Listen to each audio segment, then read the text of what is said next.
Bienvenidos amigos a este nuevo video, a este pequeño estudio donde vamos a introducirnos un poco en la primera carta de Juan. Esta semana he estado estudiando esta carta y he estado leyendo repetitivamente esta carta en donde he encontrado algunas cosas que antes no había podido ver. Bueno, vamos a comenzar entrando un poco en el contexto de esta carta, que es lo que tenemos aquí. Nos encontramos con una carta que escribe el apóstol Juan. El apóstol Juan fue uno de los discípulos de Jesucristo. Él estuvo caminando, aprendiendo directamente del Maestro, directamente del mismísimo Hijo de Dios, del Dios encarnado. Él escuchó absolutamente toda la doctrina, toda la base de la doctrina original, la escucha de parte de Jesucristo. Y esto es lo que vamos a nosotros a leer en este momento. Es decir, no debemos de tener la menor duda que estamos entrando en temas y consejos y verdades absolutas, primeramente porque es parte de la palabra de Dios, parte de este texto inspirado por Dios, pero también porque la estamos escuchando de uno de los discípulos directos que realmente vieron y conocieron a Jesucristo.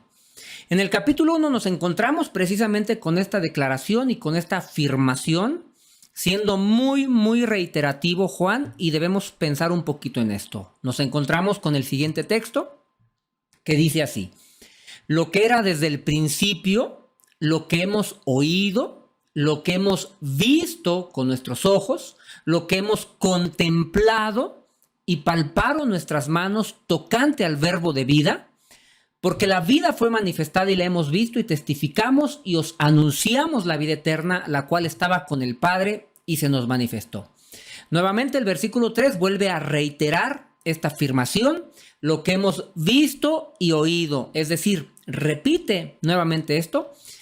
Y dice, esto es lo que os anunciamos, el versículo 3. ¿Para qué? El motivo por el cual Juan está anunciando o informando sobre esto y siendo muy consistente con esta afirmación, nos dice el motivo, que es para que vosotros tengáis comunión con nosotros. Y esto es una realidad. Cuando nosotros nos salimos de las bases, del fundamento de la doctrina de Dios, de la doctrina que nos encontramos en la Biblia, comenzamos a tener desavenencias y comenzamos a tener precisamente estas confusiones espirituales y estos problemas entre hermanos, y ahora vemos que han nacido infinidad de denominaciones, infinidad de nombres de iglesias, infinidad de grupos, y ahora vemos una división exagerada, amplia, muy marcada de la iglesia de Cristo, de la iglesia verdadera, de la iglesia bíblica. ¿Por qué pasa esto? Y creo que con esto podemos comenzar a resolver esta duda que pudiéramos tener. ¿Qué es lo que está pasando, Señor, en este mundo en donde parece que no nos ponemos de acuerdo? Si volviéramos a estos fundamentos, a esta base, si volviéramos nuevamente, como lo dice Proverbios también, regresar a las sendas antiguas, si regresáramos un poquito a la lectura seria, a la predicación seria de la palabra de Dios, si volviéramos nuevamente a ese primer amor del cual nos habla también Apocalipsis, si regresáramos un poquito, si diéramos unos pasos hacia atrás para salirnos de esta cultura mundana, de esta corriente sin temor de Dios, de esta aumento que ha habido sobre la igualdad, el feminismo y todos estos temas que están invadiendo e introduciéndose en la iglesia.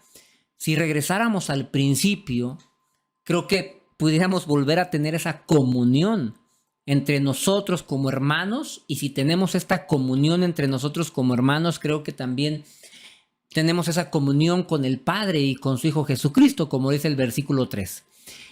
Lo que era desde el principio, lo que hemos oído, lo que hemos visto con nuestros ojos. O sea, no tengan la menor duda de que lo que les estoy enseñando, lo que les he predicado durante todos estos años, es algo que me consta, dice el apóstol Juan. Este es lo que está diciendo él, lo que está queriendo transmitir. Yo lo viví, yo toqué al mismísimo Hijo de Dios, lo palpé, lo contemplé, lo escuché, lo vi vivir una vida santa, perfecta, sin mancha, sin pecado. Él fue perfecto. Me consta que era el Dios encarnado.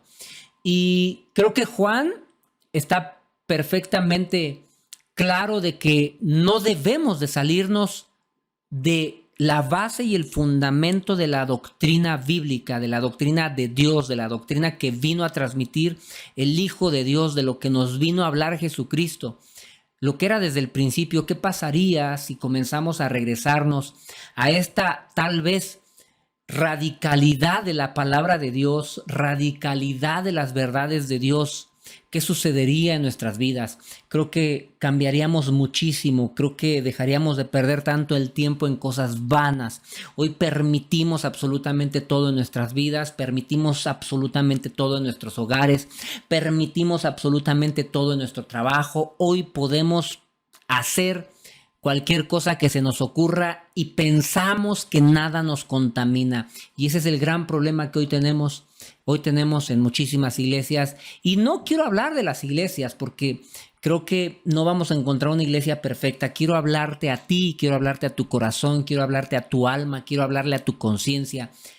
Quiero hablarte a ti personalmente. Examinaos vosotros mismos si estáis en la fe, dice la carta a Corintios, decía el apóstol Pablo. Examinémonos nosotros, no examinemos la iglesia, no examinemos los grupos. Creo que el principal cambio y el arrepentimiento viene de uno. No es en grupo, hermanos, no es en grupo, amigos. Es verdaderamente arrepentirse uno, y creo que las cosas comienzan a cambiar a nuestro alrededor cuando nosotros comenzamos con nuestro arrepentimiento sincero y comenzamos a hacer la voluntad de Dios. Y para esto quiero exhortar, quiero invitar, volvamos a esa palabra que es desde el principio, a esos fundamentos de la doctrina de Cristo que es desde el principio. No divaguemos en doctrinas nuevas. Esto es lo que está diciendo aquí. Son doctrinas nuevas. Recordemos un poquito el contexto de esta carta. Hagamos un paréntesis pequeño y recuerden que en esta época la carta se está escribiendo aproximadamente entre el año 90 y 95 después de Cristo, es decir, casi al finalizar el primer siglo después de Cristo, y han comenzado a ingresar unas doctrinas muy alejadas de la verdad. Pero hay una muy particular que comienza a adentrarse dentro de la iglesia, y esto lo comienza a ver Juan, y es precisamente el gnosticismo. El gnosticismo tenía una característica, y comenzaba primeramente a ser una doctrina nueva. No era parte de lo que se había predicado desde el principio, no era algo que los apóstoles habían transmitido. Por eso es que Juan en este momento dice: hey, lo que desde el principio es, lo que hemos oído, lo que hemos visto con esto es lo que hemos predicado nosotros, los verdaderos apóstoles. No se me salgan de eso. Y el gnosticismo había querido introducir esa herejía, esa doctrina dentro de la iglesia cristiana de que Jesucristo no era Dios y que Jesucristo tenía esa naturaleza carnal en donde podía pecar, y esa naturaleza no manchaba el espíritu. Y aquí Juan va a debatir con todas estas mentiras, con todas estas herejías, y va a demostrar cómo Jesucristo sí es el mismísimo Dios encarnado, sí es Dios, sí es carne, o sea, sí se encarnó, sí es físico, porque también el gnosticismo, precisamente una de sus bases o de sus mentiras que quería introducir es que si Jesucristo hubiera sido carne, entonces ellos defendían que entonces había pecado, que tenía pecado en su carne, porque la carne es materia y el espíritu no se contamina, de tal manera que nacen estas herejías en donde tú puedes pecar, pero tu espíritu no se mancha, tú en tu espíritu no te manchas. Y Juan va a contradecir todo esto en esta carta. Además, también el gnosticismo afirmaba que Jesucristo no solamente era como un espíritu y que realmente nunca fue real como su físico. Y aquí también Juan va a empezar a luchar contra esto y va a empezar a decirles, no, yo lo viví, es el Hijo de Dios encarnado. ¿Y cómo podría aplicar esto a nuestros tiempos? Bueno, primeramente creo que estamos dejando entrar cualquier doctrina, cualquier herejía, cualquier pensamiento que se nos viene a la cabeza, a los líderes, a los falsamente llamados pastores, porque no sé cómo mencionarlos, pero hoy estamos viendo que muchísimas herejías se están introduciendo, como lo veía Juan en aquellos tiempos, y creo que esta es la aplicación directa que deberíamos de encontrar en esta carta. Volvamos a lo que es desde el principio, volvamos al fundamento de la palabra de Dios y no dejemos que estas herejías se introduzcan, entren dentro de las verdades que predicamos en la iglesia, que predicamos en las células, que predicamos a las personas que Dios pone en nuestro camino. No confundamos a la gente,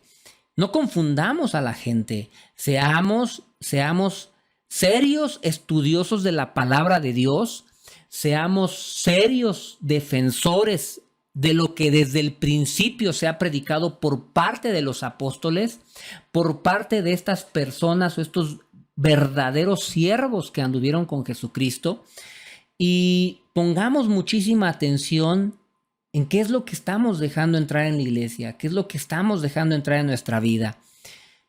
Creo que tenemos muchísimo que sacar, creo que tenemos muchísimo de qué arrepentirnos, porque hemos dejado entrar nuevas doctrinas, hemos dejado entrar nuevos pensamientos, hemos tomado un rumbo totalmente distinto a lo que Dios espera de su iglesia, y hoy somos tan débiles y tan permisivos y queremos endulzar los oídos de las personas que estamos viendo una gran decadencia. Claro que esto está profetizado, claro que sabemos que vamos a ir de mal en peor, pero está la palabra de Dios aún queriendo tocar esos corazones que de verdad anhelan a Dios en espíritu y en verdad, esos corazones que de verdad quieren hacer la voluntad de Dios y que no tienen la necesidad o no desean encajar con este mundo o encajar con los pensamientos de esta liberación femenina, o encajar con los pensamientos machistas, o encajar con los pensamientos de esta liberación de género, no sé cómo decirlo. Estamos en una época muy complicada, y creo que la carta a Juan nos puede ayudar mucho en este sentido.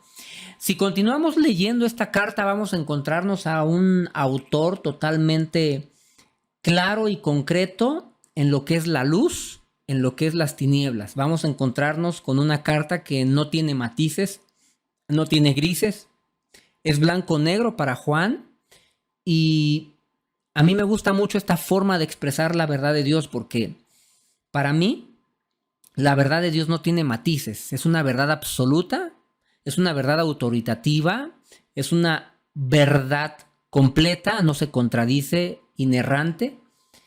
Y aquí encontramos toda la voluntad de Dios. Y no es confusa, claro que no es confusa. Nosotros queremos confundirnos porque muchas veces estas verdades de Dios no se acomodan a lo que nosotros queremos o deseamos hacer en la carne.